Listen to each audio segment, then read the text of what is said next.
Hello student, કેમ છો? મજામાં? સાઈરામ.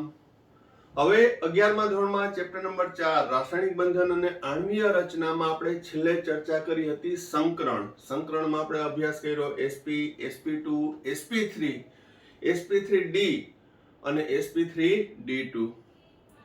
હવે એ જે સંકરણનો અભ્યાસ કર્યો એ મધ્યસ્થ પરમાણુ અણુમાં રહેલા મધ્યસ્થ પરમાણુની સંયોજકતા કક્ષામાં રહેલા ઇલેક્ટ્રોન અને તે કક્ષકો જે સમિશ્રણ થઈ સમાન શક્તિ અને સમાન આકાર ધરાવતી તેટલી સંખ્યાની કક્ષકો ઉત્પન્ન થાય એ ફંડામેન્ટલી જોયું. પરંતુ કોઈ પણ અણુ કે આયન હોય એના મધ્યસ્થ પરમાણુનું સંકરણ છે એ શોધવું હોય તો આપણે તો સ્પેસિફિક ઉદાહરણ જોયા કે મિથેન, એમોનિયા, પાણી, H2SO4, ethyne, ethene, methane, ethane આ બધાનું જોયું. પણ કોઈ પણ અણુના મધ્યસ્થ પરમાણુનું સંકરણ જો શોધવું હોય તો કઈ રીતે શોધાય? આ રીતે ઇલેક્ટ્રોન સંરચનાના આધારે કરવું પડે તો કે ના, એની 2 થી 3 ટ્રીક છે, જેમાંની આજે આપણે અભ્યાસ કરશું સાદા અણુ કે આયનના મધ્યસ્થ પરમાણુનું સંકરણ શોધવા માટેની સરળ રીત, જે most IMP for MCQ for competitive exam. આ ટોપિક રિલેટેડ કોમ્પિટિટિવ એક્ઝામમાં ક્વેશ્ચન હોય ને હોય કે કોઈ પણ તમને અણુ કે આયન આપ્યા હોય અને તેનું સંકરણ શોધવાનું હોય, એવું અવારનવારના વર્ષોમાં JEE અને નીટમાં એ ક્વેશ્ચન હોય ને હોય. તો આ ટોપિકમાં કાળજીપૂર્વક વ્યવસ્થિત અભ્યાસ કરશો અને કોઈ પણ અણુ માટે પણ શબ્દ વાપર્યો છે સાદા અણુ કે આયન. હવે સાદા તો બીજા ક્યાં હોય તો કે સંકીર્ણ, જે સંક્રાંતિ ધાતુ તત્વો જોડાયેલા હોય એમાં કન્સેપ્ટ જુદો પડે, પણ ખાસ કરીને જે P વિભાગના તત્વો છે એના માટે છે આ રીત એકદમ સરળ છે. તો ધ્યાનપૂર્વક જોજો. તો ચાલો શરૂ કરીએ. સાદા અણુ કે આયનના મધ્યસ્થ પરમાણુનું સંકરણ. પહેલા હું મૌખિક તમને એના નિયમો કહીશ કે પહેલા અણુમાં રહેલા સંયોજકતા ઇલેક્ટ્રોનની સંખ્યા ગણો. કોઈ પણ અણુ આપ્યો હોય એમાં સંયોજકતા કક્ષામાં રહેલા ઇલેક્ટ્રોનની સંખ્યા ગણવાની. બરોબર? આપણે એક ઉદાહરણ સાથે જોતા જઈએ કે CH4 છે. આપણે ખબર છે કે એમાં મધ્યસ્થ પરમાણુ sp3 સંકરણ ધરાવે. તો હવે આ સરળ ટ્રીકના આધારે શું નક્કી કરવાનું તો કે અહીં સંયોજકતા કક્ષામાં રહેલા ઇલેક્ટ્રોનની સંખ્યા ગણો. કાર્બનની બાહ્યતમ કક્ષામાં 4 ઇલેક્ટ્રોન હોય. કાર્બનની બાહ્યતમ કક્ષામાં કેટલા ઇલેક્ટ્રોન હોય? 4. હાઇડ્રોજનની બાહ્યતમ કક્ષામાં 1 ઇલેક્ટ્રોન હોય. 4 હાઇડ્રોજન છે તો એના 4 ઇલેક્ટ્રોન. કુલ ઇલેક્ટ્રોનની સંખ્યા કેટલી થઈ? 8 ઇલેક્ટ્રોન. કેટલા થયા? 8 ઇલેક્ટ્રોન. બીજું એક્ઝામ્પલ લઈએ, PCl5. એ પણ આપણે ભણ્યા છીએ કે એમાં sp3d સંકરણ આવે છે. પણ હવે sp3d આપણે PCl5 ની ઇલેક્ટ્રોન સંરચના ન લખવી હોય અને જો શોધવું હોય તો કઈ રીતે થશે? તો કે PCl5 માં કોઈ પણ અણુના રહેલા પરમાણુની સંયોજકતા કક્ષામાં રહેલા એટલે કે બાહ્યતમ કક્ષામાં રહેલા ઇલેક્ટ્રોનની સંખ્યા ગણો. ફોસ્ફરસની બાહ્યતમ કક્ષામાં 5 ઇલેક્ટ્રોન. ક્લોરીનની બાહ્યતમ કક્ષામાં 7 ઇલેક્ટ્રોન હોય. ક્લોરીનની બાહ્યતમ કક્ષામાં 7 તો 5 ક્લોરીન છે તો 7 × 5 = 35, 40 ઇલેક્ટ્રોન થયા. તો પહેલો નિયમ શું? અણુમાં રહેલા પરમાણુની સંયોજકતા કક્ષામાં રહેલા એટલે કે બાહ્યતમ કક્ષામાં રહેલા ઇલેક્ટ્રોનની સંખ્યા ગણો. વ્યક્તિગત ફોસ્ફરસ તો એની બાહ્યતમ કક્ષામાં 5 હોય, ક્લોરીન તો એની બાહ્યતમ કક્ષામાં 7 હોય, કાર્બન તો એની બાહ્યતમ કક્ષામાં 4 હોય, હાઇડ્રોજન તો એની બાહ્યતમ કક્ષામાં 1 હોય. એટલે કે મુક્ત અવસ્થામાં ગણવાનું. એનું બંધારણ દોરવાની જરૂર નથી. ફોસ્ફરસ છે તો એમાં 5 હશે, ક્લોરીન છે તો 7 હશે. હવે ઇલેક્ટ્રોનની સંખ્યા બરાબર યાદ રાખજો, 8 અને 8 કરતા ઓછી આવે. ઇલેક્ટ્રોનની સંખ્યા કેટલી હોય? 8 અને 8 કરતા ઓછી હોય તો તેને 2 વડે ભાગો. ઇલેક્ટ્રોનની સંખ્યા 8 અને 8 કરતા ઓછી તો તેને કેટલા વડે ભાગવાનું? 2 વડે. અને 8 કરતા વધુ હોય, 8 કરતા વધુ એટલે 9, 10, 11, 12, 8 કરતા વધુ હોય તો તેવી સંખ્યાને 8 વડે ભાગવાની. ફરીથી આ અગત્યનો નિયમ છે. શું? પહેલા તો અણુમાં રહેલા પરમાણુની સંયોજકતા કક્ષામાં ઇલેક્ટ્રોનની સંખ્યા ગણી, પછી એ સંખ્યાના આધારે જો એ 8 અને 8 કરતા ઓછી, શબ્દ વાપરું છું 8 અથવા 8 કરતા ઓછી, 8 less than or equal to, તો તેને 2 વડે ભાગો. તે સંખ્યાને કેટલા વડે ભાગવાનું? 2 વડે. જ્યારે 8 કરતા વધુ હોય તો તેવી સંખ્યાને 8 વડે ભાગવાનું. આ બે જ સિમ્પલ નિયમ. હવે અહીં મિથેનમાં 8 ઇલેક્ટ્રોન છે, તો 8 ઇલેક્ટ્રોન હોય તો એને 8 2 વડે ભાગવાનું છે, અને 2 વડે ભાગતા શેષ શૂન્ય મળવી જોઈએ. અહીં 2 ચોક 8, શેષ કેટલી થઈ ગઈ? શૂન્ય. તો જે ભાગફળ આવ્યું, આ ભાગફળ એ સંકૃત કક્ષકોની સંખ્યા થશે. ભાગફળ કેટલું આવ્યું? અહીંયા 4. એ કેવું થશે? સંકૃત કક્ષકોની સંખ્યા. તો અહીં સંકૃત કક્ષકોની સંખ્યા ઓછામાં ઓછી 2 હોય. સંકર કક્ષકોની સંખ્યા કેટલી હોય? ઓછામાં ઓછી 2, 3, 4, 5, 6 અને મેક્સિમમ 7. તો હવે અહીં ભાગફળ કેટલું આવ્યું? 4. તો 4 હોય તો 4 સંકૃત કક્ષક હોય, તો 4 હોય તો sp3 જ હોય. એક s અને 3 p. જો અહીંયા ભાગફળ 2 આવ્યું હોત તો sp થાત. જો ભાગફળ 3 આવ્યું હોત તો sp2 થાત. અહીં 4 આવ્યું તો sp3 થાય. અહીં 5 આવ્યું તો sp3d. 5 સંકૃત કક્ષક, એક s, 3 p, એક d. 6 આવ્યું હોત તો sp3d2 થાત, અને 7 હોત તો sp3d3. પણ આ ટ્રીક છે એ ફક્ત ને ફક્ત કેના માટે લાગુ પડશે? p વિભાગના તત્વો હોય. મધ્યસ્થ પરમાણુ આ p વિભાગનું છે, આ p વિભાગનું છે, એ ખબર હોવી જોઈએ. p વિભાગ એટલે સમૂહ નંબર 13 થી 18, જે ચેપ્ટર નંબર 3 આવર્ત કોષ્ટક વાળા ચેપ્ટરમાં સારી રીતે આપણે ચર્ચા કરી છે. દરેક વિભાગના તત્વો વિશેનો અભ્યાસ આપણે સારી રીતે કર્યો છે. હવે અહીં ઇલેક્ટ્રોનની સંખ્યા ગણી તો 40 છે. તો 40 હોય 40, તો એને કેટલા વડે ભાગવાનું? 8 વડે. 8 કરતા વધુ છે તો 8 વડે ભાગવાનું. આ બે જ નિયમ. 8 અને 8 કરતા ઓછી તો 2 વડે. 8 અને 8 કરતા વધુ તો 8 કરતા વધુ હોય તો 8 વડે. 8 50 40. શેષ કેવી મળવી જોઈએ? શૂન્ય થવી જોઈએ. ઘણીવાર શેષ શૂન્ય ના હોય તો શું કરવું? તો એ જ્યારે એક્ઝામ્પલ આવશે ત્યારે હું કહીશ. પણ આ બે ઉદાહરણ લીધા એમાં શેષ શૂન્ય થઈ ગયું. તો અહીં ભાગફળ કેટલું? ભાગફળ કેટલું આવ્યું? 5. ભાગફળ એટલે સંકૃત સંખ્યા. તો સંકર કક્ષકોની સંખ્યા કેટલી આવી? ભાગફળ જેટલી 5. 5 હોય તો sp3d. તો PCl5 માં સંકરણ કેવું? sp3d. આમાં સંકરણ કેવું? sp3. હવે આ બંને એક્ઝામ્પલ ઓલરેડી આપણે ભણી ગયા છીએ એટલે ખબર છે. તો કન્ફર્મ થઈ ગયું કે મિથેનમાં sp3. બરોબર. કારણ શું? તો કે એમાં ઇલેક્ટ્રોનની સંખ્યા 8 છે, માટે 2 વડે ભાગતા ભાગફળ 4 આવે એટલે કે sp3. તો આ ટેબલ યાદ રાખી લેવાનું. યાદ રાખવાની કઈ જરૂર નથી. ભાગફળ 2 આવ્યું તો sp3, sp2 4, sp3 5, sp3d 6, sp3d2 7, sp3d3. તો આ રીતે છે એ સાદા અણુ કે આયનનું સંકરણ આપણે શોધી શકીએ. હજી ઘણા બધા એક્ઝામ્પલની પ્રેક્ટિસ કરી અને તમને પણ કેટલાક ઇન્સ્ટન્ટમાં આપીશ.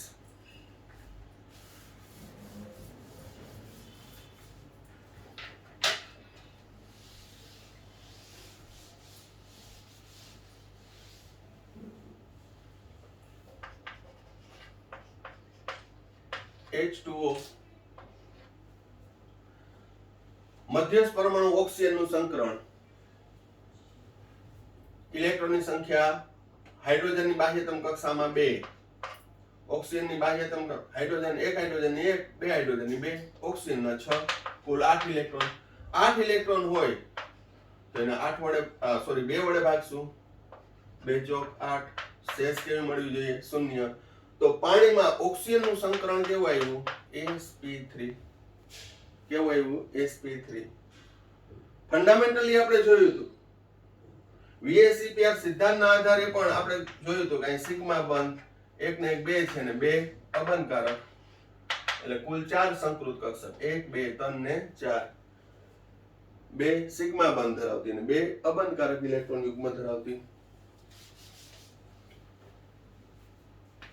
તો અહીં 4 હોય તો sp3.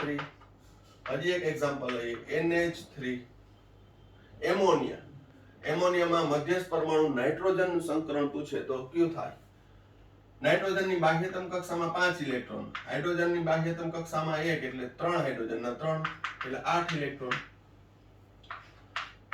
8 ને 8 કરતા ઓછી હોય તો 2 વડે ભાગો, 2 ચોક 8, શેષ શૂન્ય થવી જોઈએ. તો એમોનિયામાં સંકરણ sp3 4 ભાગ પડાવ્યું તો sp3. NH4+ ammonium ion. તો એમાં કઈ રીતે ઇલેક્ટ્રોનની ગણતરી કરવી? તો જેમ આપણે રેગ્યુલર કરીએ છીએ એમ જ નાઇટ્રોજનની બાહ્યતમ કક્ષામાં 5 ઇલેક્ટ્રોન, 4 હાઇડ્રોજનની બાહ્યતમ કક્ષામાં 4 ઇલેક્ટ્રોન, પણ +1 એટલે એક ગુમાવ્યો. +1 એટલે એક ગુમાવ્યો એટલે અહીં -1 કરવાનું. +1 હોય તો એટલા -1 કરવાનું. ઇલેક્ટ્રોનની સંખ્યા 8 ઇલેક્ટ્રોન. ઇલેક્ટ્રોનની સંખ્યા છે ખાસ કાળજીપૂર્વક ગણવાની. 8 ઇલેક્ટ્રોન હોય 8/2 sp3. તો એમોનિયમમાં શું જોવા મળે છે? sp3 સંકરણ. બરોબર. તો આ રીતે છે એ કોઈ પણ અણુના મધ્યસ્થ પરમાણુનું સંકરણ શોધી શકીએ. હજી પણ આપણે પ્રેક્ટિસ ચાલુ રાખીએ છીએ. હજી ઘણા બધા એક્ઝામ્પલ લઈશ, પહેલા આટલું જોઈ લ્યો.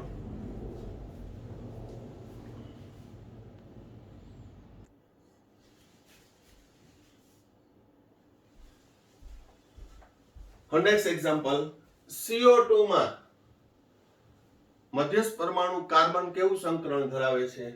તો CO2 માં કાર્બનની બાહ્યતમ કક્ષામાં 4 ઇલેક્ટ્રોન, ઓક્સિજનની બાહ્યતમ કક્ષામાં 6, 6 દુ ને 12, 1 માં 6, 2 માં 12, કુલ 16 ઇલેક્ટ્રોન. 16 ઇલેક્ટ્રોન હોય તો 16/8. 8 કરતા વધુ છે એટલે 8 વડે જ ભાગવાનું. 8 દુ 16. તો CO2 માં sp સંકરણ 2 હોય તો sp. 2 હોય તો કેવું થશે? sp. સલ્ફર હેક્સાફ્લોરાઇડમાં મધ્યસ્થ પરમાણુ સલ્ફરનું સંકરણ.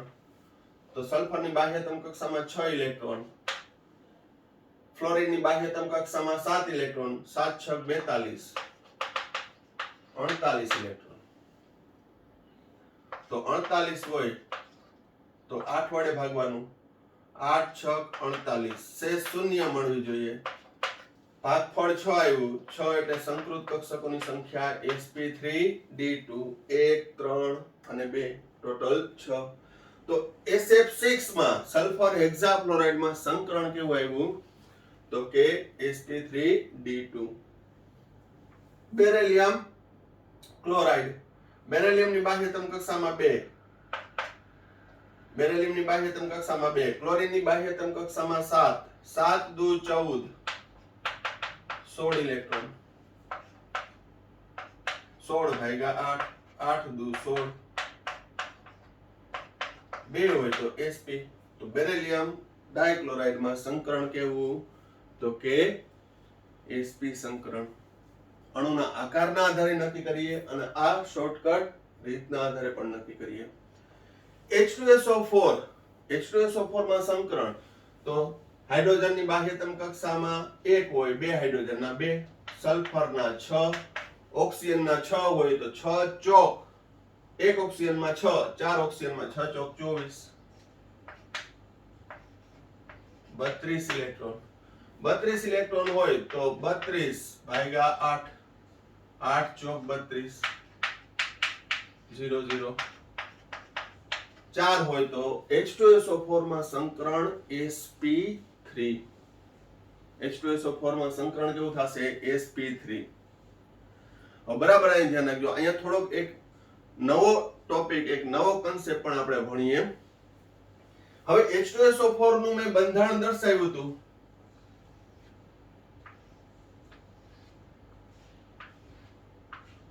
લુઈસ બંધારણ આ રીતનું હતું. લુઈસ બંધારણની ટ્રીક મેં આપી હતી. હવે સલ્ફર ઓક્સિજન વચ્ચે ડબલ બોન્ડ, અહીંયા ડબલ બોન્ડ. પેલા ડબલ બોન્ડ નથી રાખતો. તો sp3 સંકરણ હોય તો સિગ્મા બંધ કેટલા? 1 2 3 ને 4. સલ્ફરમાં સિગ્મા બંધ કેટલા? 1 2 3 ને 4 જ છે. 4 એટલે sp3. એક s અને 3 p ભાગ લીધી હશે કેની? સલ્ફરની. પણ હવે આ પાઈ બંધ બન્યો. આ કેવો બંધ બન્યો? પાઈ.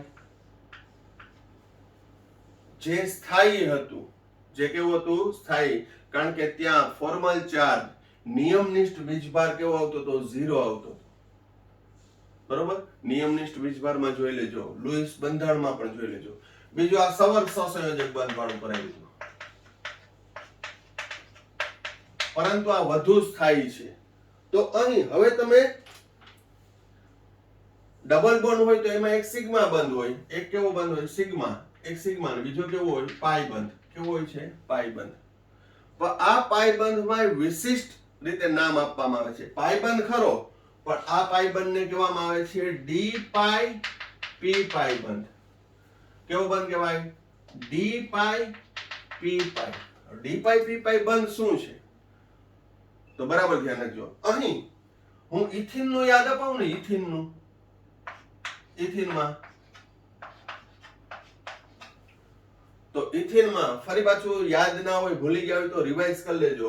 સંકરણમાં ભાગ ન લેતી 2pz, બંને કાર્બનની 2pz સમતલને લંબ ગોઠવાય, અને લંબ ગોઠવાય ત્યારે આંતરકેન્દ્રીય અક્ષને લંબ સમાંતર જે જોડાણ થાય ને પાઈ બંધ કીધો હતો. એને કેવો બંધ કીધો હતો?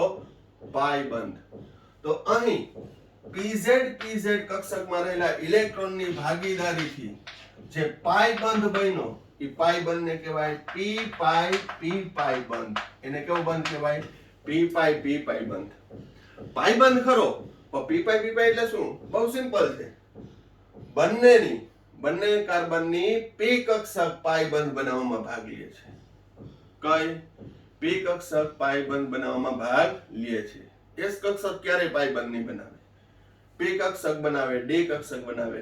તો અહીં આ પાઈ બંધને કેવો કહેવાય? p પાઈ p પાઈ. કારણ કે બંને કાર્બન પરમાણુની pz કક્ષકમાં રહેલા ઇલેક્ટ્રોનની ભાગીદારીથી જે પાઈ બંધ રચાણો એને કેવો કહેવાય? p પાઈ p પાઈ. બરોબર? તો એવી રીતે અહીં મેં શું કીધું કે H2SO4 માં પાઈ બંધ ખરો, પણ કયો? d પાઈ p પાઈ. કઈ રીતે?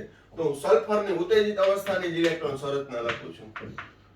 Neon 3s1 3px1 3py1 3pz1 3dz2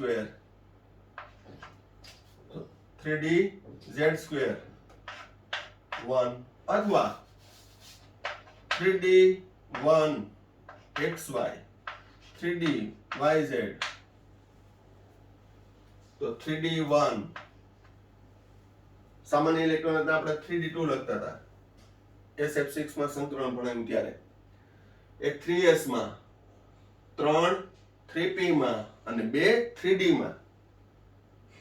પરંતુ અહીં H2SO4 બને ત્યારે SF6 માં આવું હતું, એમાં D2 ભેગું લખ નાખ્યું. પછી D ગમે તે હોય, XY YZ ZX, એ પછી આગળનો ડિટેલ પોઈન્ટ છે આ 12મા ધોરણમાં આવશે. પણ અહીં 3dxy1 3dyz1. બરાબર ધ્યાન રાખજો. અહીં sp3 સંકરણ સમજાવવા માટે શું? સલ્ફરની ઉત્તેજિત અવસ્થાની એક 3s અને 3 3p, કુલ મિલા કે 4 sp3 સંકૃત કક્ષક ઉદ્ભવે છે. શું ઉદ્ભવે છે? sp3 સંકૃત કક્ષક, જેમાં ઓક્સિજનની ઇલેક્ટ્રોન સંરચના શું? ઓક્સિજનની helium 2s2 2px2 2py1 2pz1. જેમાં ઓક્સિજનની 2py1, ઓક્સિજનની કઈ 2py1 ઓક્સિજન ની કઈ 2py1 ઓક્સિજન ની કઈ 2py1 ઓક્સિજન ની કઈ 2py1 સાથે સિગ્મા બંધ બનાવશે sp3 સંકરણથી ઉદ્ભવેલી 4 સંકૃત કક્ષકો સાથે 4 ઓક્સિજનની કેટલા ઓક્સિજનની 4 ઓક્સિજનની 2py1 2py1 2py1 સમિશ્રણ થઈ સહસંયોજક સિગ્મા બંધ બનાવે કારણ કે રેખીય થાય છે ફેસ ટુ ફેસ થાય છે હવે કઈ બાકી રહી જોજો કઈ બાકી રહી તો કે અહીંયા sp3 સંકૃત કક્ષક સલ્ફરની વપરાઈ ગઈ 4 ઓક્સિજન થઈ બંધ બનાવી લીધા હવે ઓક્સિજનની 2pz ઓક્સિજનની 2pz અને સલ્ફરની 3d1 અને ઓક્સિજનની 3pz એને હું આમ લખું છું શોર્ટમાં બીજા કલરથી બતાવું છું 2pz સલ્ફરની 3d આ 3d1 છે એ લંબ ગોઠવાશે એ કેવી ગોઠવાશે સલ્ફર અને ઓક્સિજનને લંબ ગોઠવાશે બરાબર ધ્યાન રાખજો તો અહીં સલ્ફરની 3d અને ઓક્સિજનની 2pz કક્ષક વચ્ચે ઇલેક્ટ્રોનની ભાગીદારીથી કયો બંધ બન્યો પાઈ બંધ બન્યો કયો બંધ બન્યો પાઈ પાઈ બંધમાં સલ્ફરની d કક્ષક ઓક્સિજનની p કક્ષક ભાગ લે માટે આ પાઈ બંધને આપણે કહીશું d પાઈ p પાઈ બંધ એને કેવું કહીશું d પાઈ p પાઈ બંધ તો હું તો સંકરણ ભણાવતો હતો પણ આવું શા માટે મેં કીધું તો કે કોમ્પિટિટિવ એક્ઝામમાં આ ટાઈપનો પણ ક્વેશ્ચન પૂછાય છે કે નીચેનામાંથી કયા અણુમાં d પાઈ p પાઈ બંધ આવેલો છે શું નીચેનામાંથી કયા અણુમાં d પાઈ p પાઈ બંધ આવેલો છે તો એ કન્સેપ્ટ પણ છે એ પૂછાય છે એટલા માટે આ બધું ડિટેલિંગ હોવું જોઈએ ખાલી ચેપ્ટરનું ટોપિક પૂરા કરવા પડતું નહીં તો એમાં આઈ નથી આપ્યું પણ આપણે જે અભ્યાસ કરીએ છીએ જે તે ટોપિકનો અભ્યાસ કરીએ છીએ એનો એકદમ બેઝ સુધી લેવાનો પ્રયત્ન કરતા હોય કે જેથી આપણે બોર્ડ એક્ઝામ ની તૈયારી સાથે સાથે કોમ્પિટિટિવ એક્ઝામ લેવલની પણ તૈયારી થઈ શકે અને એના માટે તમારા ફંડામેન્ટલ કન્સેપ્ટ ક્લિયર હોવા જોઈએ તો એવી રીતે અહીં સલ્ફરની બીજી 3d1 અને ઓક્સિજનની બીજા ઓક્સિજનની 2pz વચ્ચે ભાગીદારીથી બીજો d પાઈ p પાઈ બંધ બન્યો પાઈ બંધ કરો પણ આ કયો d પાઈ p પાઈ અને હવે બાકી બે ઓક્સિજનની હાઇડ્રોજનની 1s સાથે સિગ્મા બંધ બનાવે બે ઓક્સિજનની બાકી રહેલી સંયોજકતા કક્ષા સાથે શું બનાવે છે તો કે ઇલેક્ટ્રોનની ભાગીદારીથી OH સિગ્મા બંધ ભાઈ મધ્યસ્થ પરમાણુ સલ્ફરમાં આ રીતનું છે એ પાઈ બંધ રચાય છે ડબલ બોન્ડ જ્યારે હું નિયમનિષ્ઠ વીજભાર ભણાવતો હતો ત્યારે હું એક્સપ્લેન ના કરી શકું જો ત્યારે હું આવું કરવા જાઉં તો ચક્કર આવવા માંડે અત્યારે ઘણા ચક્કર આવી જાય પણ ચક્કર અવરાવાના નથી વિટામિન સી ટેબ્લેટ લઈ લેવાની લીંબુ શરબત પી લેવાનું પરંતુ આની અંદર માઇન્ડ પેનિટ્રેટ કરવાનું આ જ અભ્યાસ કરવાનો છે બરોબર તો વ્યવસ્થિત પોઈન્ટ આઉટ જોઈ લ્યો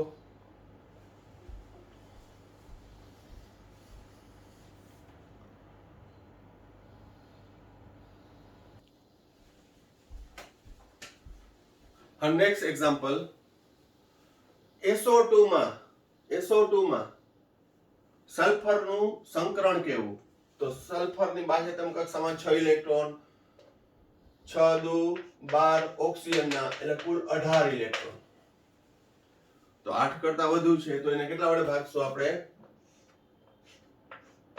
8 વડે 8 દુ 16 શેષ શૂન્ય ના વધી શેષ કેટલી વધી 2 શેષ શૂન્ય થવી જોઈએ પણ અહીં શેષ શૂન્ય નથી થતી બધામાં અત્યાર સુધી એક્ઝામ્પલ લીધા એમાં શેષ શૂન્ય આવતી હતી તો મજા પડતી હતી પણ હવે અહીંયા નિયમમાં થોડોક જ ફેર છે.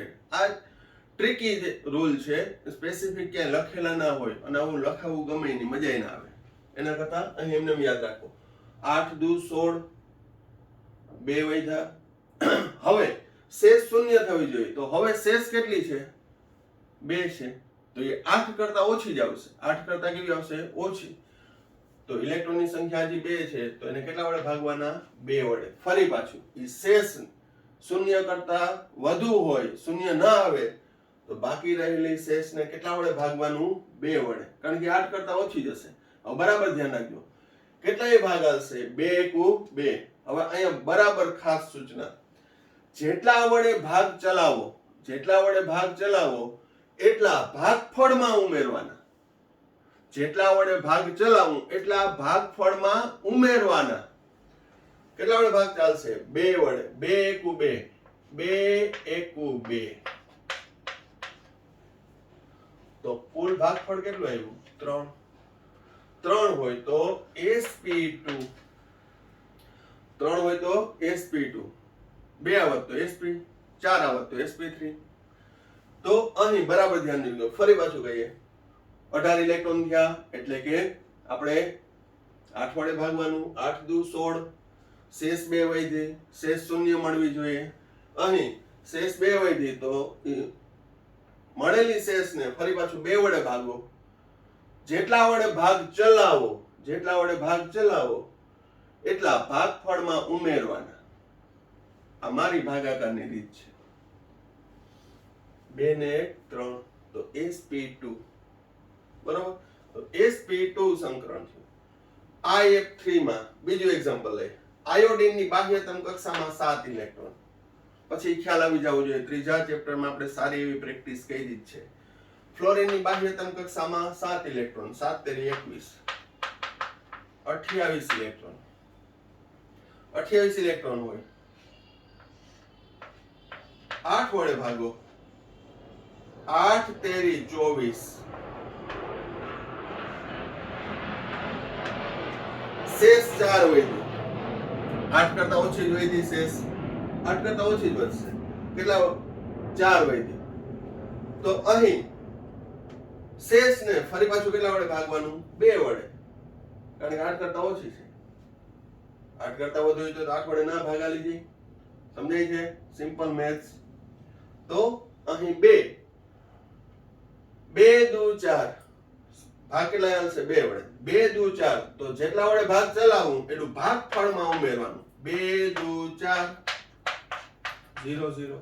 કુલ ભાગફળ 3 ને 2 5. 5 હોય તો sp3d, 5 હોય તો sp3d. તો IF3 માં સંકરણ કેવું થશે?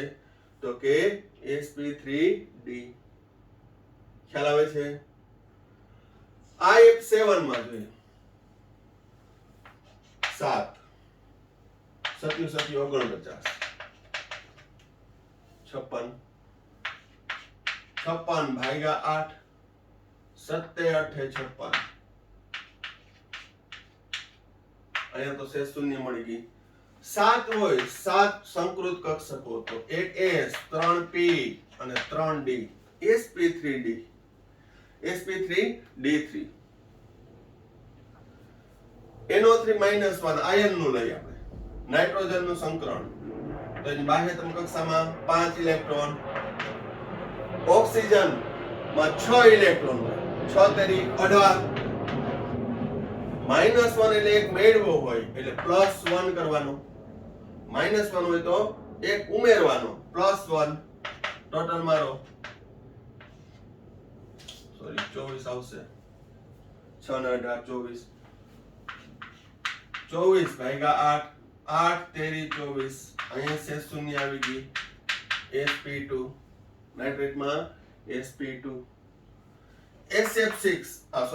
SF4 સલ્ફરની બાહ્યતમ કક્ષામાં 6 ઇલેક્ટ્રોન. ફ્લોરિનની બાહ્યતમ કક્ષામાં 7, 7 ચોક, 1 માં 7, 4 માં 7 ચોક 28, 34 ઇલેક્ટ્રોન.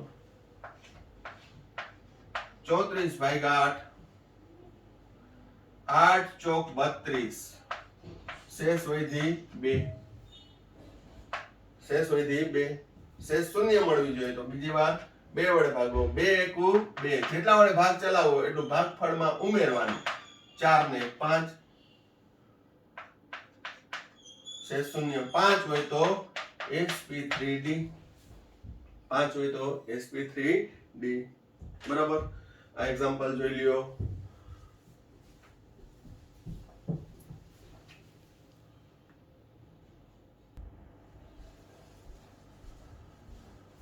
હજી કેટલાક એક્ઝામ્પલ આપણે લઈ લઈએ. C2H4 ઇથિન, આપણે ખબર છે કે ઇથિનમાં દરેક કાર્બન sp2 સંકરણ ધરાવે, પણ હવે આ ટ્રીક ના આધારે જોઈએ. બે કાર્બન 4 દુ 8, 4 હાઇડ્રોજન ના 4, 4 દુ 8, 8 ને 4 હાઇડ્રોજન ના 4. અહીં 8 ઇલેક્ટ્રોન થયા. 8 ઇલેક્ટ્રોન હોય તો અહીં 8 ઇલેક્ટ્રોન ભાગ્યા 8, સોરી 2, 2 ચોક 8, 0. તો અહીં sp3 આવ્યું.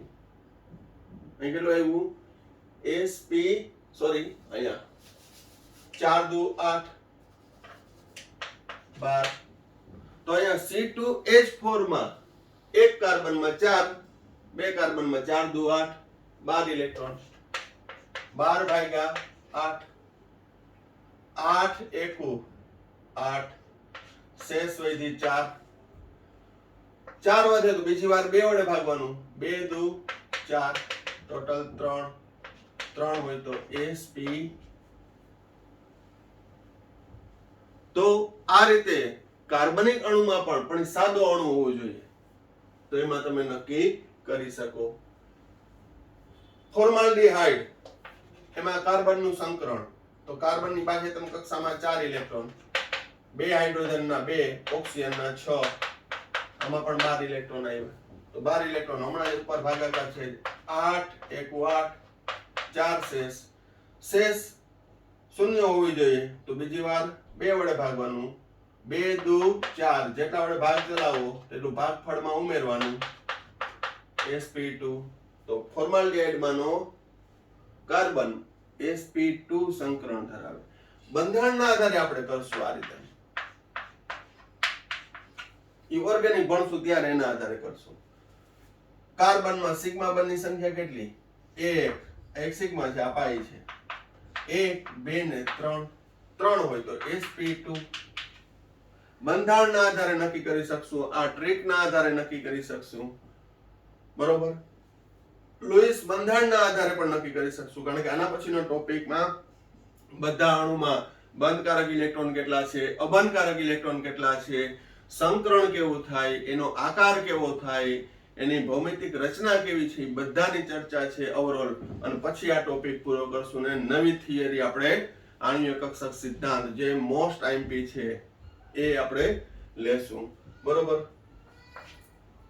ક્લોરોફોર્મ, કાર્બનની બાહ્યતમ કક્ષામાં 4, હાઇડ્રોજન 1, 7 તેરી 21, ક્લોરીનની બાહ્યતમ કક્ષામાં 7, 7 તેરી 21, 26,